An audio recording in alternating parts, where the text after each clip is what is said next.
Malik Cissé, entrepreneur de la diaspora, né en France, qui souhaite avoir un impact concret sur le développement du Sénégal.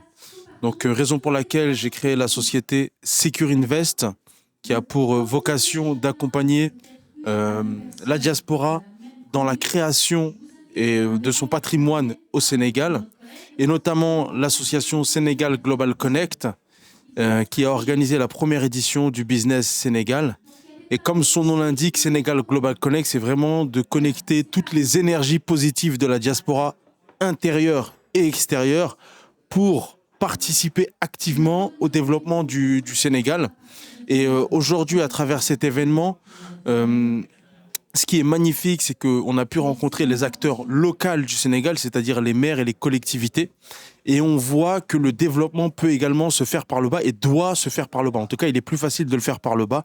Donc, il y a eu énormément de connexions. Je remercie l'association ENDA et notamment Ibrahim Abba pour l'initiative et pour l'invitation, parce qu'on a pu partager, échanger avec les différents maires, que ce soit des différentes territorialités, notamment locales et rurales, des grandes villes.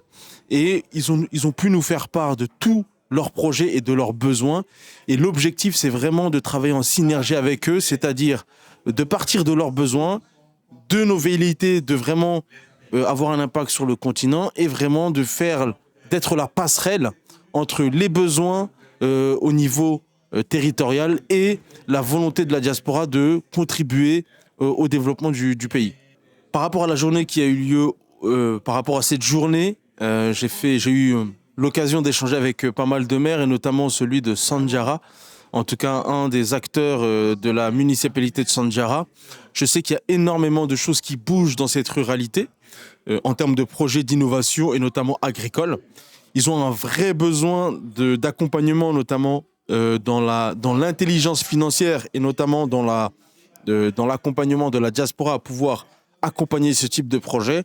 Donc il y a déjà une réunion qui va se tenir pour voir quels sont les axes de travail qu'on peut mettre ensemble et surtout quels sont les jalons, les statements qu'on peut poser pour participer clairement au développement de Sandjara et notamment par le biais de l'agriculture. Donc là, l'objectif du projet à Sandjara, en tout cas comment on peut l'imaginer, c'est que le maire puisse nous mettre à disposition des grandes surfaces, on parle de 50 à 100 hectares, que nous, on mettra à disposition auprès d'investisseurs.